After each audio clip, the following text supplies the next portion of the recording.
Welcome back to the channel, everybody. So today we're out on the Royal Enfield Himalayan. So a few weeks ago I had this Scram, which essentially underneath is the same bike as this, but the Scram has a 19-inch front wheel where this has a 21. Now genuinely I thought the Scram was a fantastic little bike. Yes, it's a bit underpowered. Yeah, the brakes aren't brilliant. And it's pretty much the same story here, because it is the same bike, apart from that front wheel. So how much I can tell you about essentially the same bike in two reviews, I don't really know. So a lot of it is just going to be the same as the Scram.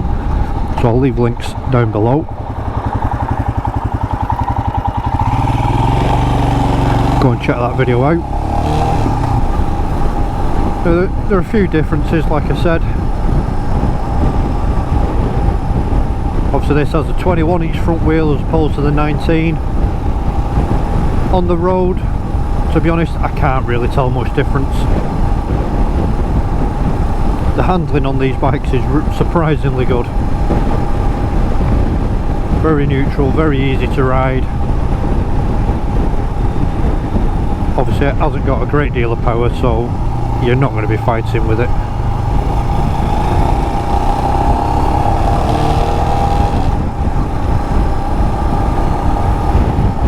This has got a different seat on it, and I don't find it as comfortable. I've commuted on this a couple of days, morning, and my commute's about 35 mile. By the time it gets 35 mile in, I'm ready to get off. My arse is going a bit numb. So as I was saying, so essentially it is the same bike as a Scram, bar the front wheel and a few bits and pieces. The brakes are the same, and you know, you look at other reviews and they say the same thing. They're not very good. They do stop the bike, and I'll stand by this, and it's the same in other reviews. They're not very good. They're adequate for the bike, and it is built to a budget, so you know, I do appreciate that. But there's very little feel. It is very wooden. I mean, you can't really, you know, there's no bite to the brake. And the back brake's fairly similar. It does the job, but there's no feedback.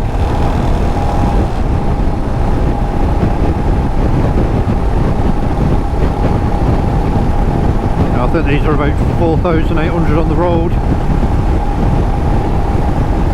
and I don't think you'd hear much complaints if the bike went up by 100 quid and it come with a few better components. So going back to the engine, again it's the same unit as a Scram,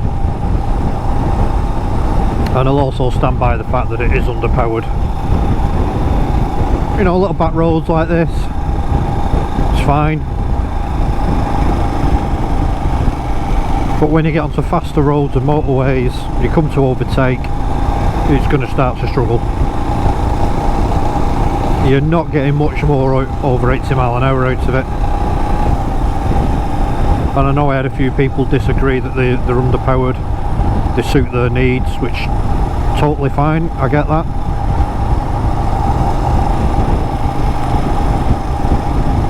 But it's different for everybody, and if you do need to commute on one of these on the motorway, you're wringing its neck. I think these only make about 24 horsepower. And to put it into some sort of context, I also ride a WR250, so that's near as makes no odds half the engine size, and it makes 10 horsepower more than this. And I have a 450 Honda from the 60s, which makes almost double the power. Oh, look, a GS. So as I said earlier, I don't find this as comfortable as the Scram.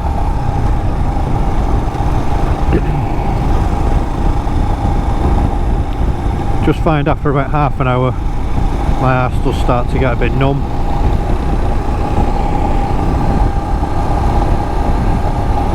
Leg position's fine, arm position's fine, obviously all the controls are the same, so no issues with any of that. I don't know, I just find the seat tends to tip me forward a little bit, and yeah, I just don't find it all that comfortable. So again, the same as the Scram, the only rider modes you have on this are on and off. Now I do have a mode button here on the dash, but I can't seem to get it to do anything. I haven't got the manual for the bike, and I'll be honest, I haven't looked it up, but I've tried it running, not running, brakes on, brakes off, in gear, out of gear, moving. It just doesn't seem to do anything. You have a select button that you can cycle through your trips. It will give you average speed. Now, it would have been nice if it gave average fuel economy, but again, that's probably down to cost. Now I think on the earlier bikes you used to have a compass here. We now have a gear indicator. Now maybe that mode button's supposed to switch that and your compass is still there, I don't know. And you've also got a button down here to turn the ABS off if you're going to take the bike off road, which will allow you to lock the back brakes. Now the buttons on the dash aren't very good, there's not a feel to them. If you're of a certain age, they're a bit like a Spectrum 28K. They feel absolutely awful.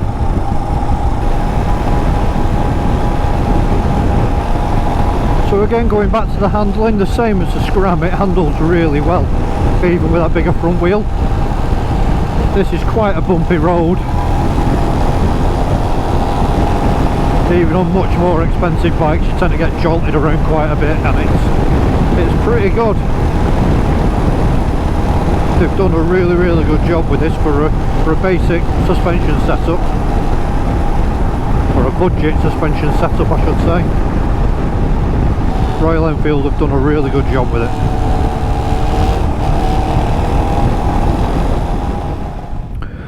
So this is the bike, as you can see it's virtually the same as the Scram. So we'll have a quick walk round. So as you can see, it's the same as the Scram apart from the front wheel. You got this little windshield here that it does help, and these crash bars. I mean, I'm not planning on taking this off road, it's not mine. So you can see the difference in the seat. This one's a two-piece as opposed to the single that the Scram has. It's just not quite as comfortable. Now there are a few things that let this down. Obviously it is made to a budget, but you can see some of the welds aren't very tidy. Like these down here, it looks like Stevie Wonder's done some of them. The Scram, the quality felt a little bit better.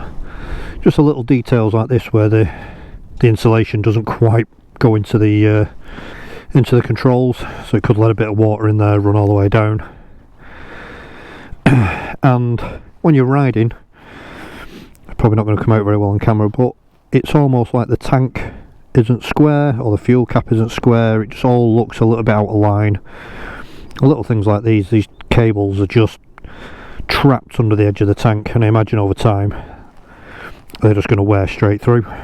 But it's not a bad looking bike, it's just the quality just seems to let it down.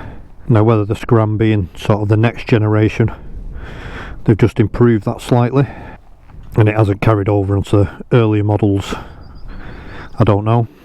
But yeah, it's just a few bits and pieces just look a bit rough, but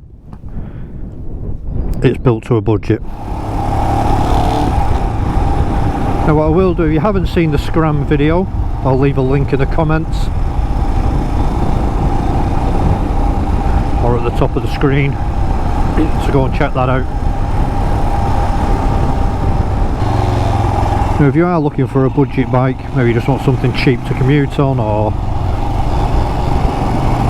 you know, you have just got a limited budget, you can't go far wrong with these machines, I'll be honest. Personally, after riding the two of them, I'd go for the Scram over this all day long. I was genuinely a little bit sad to give the Scram back, despite the things that I didn't like about the Scram.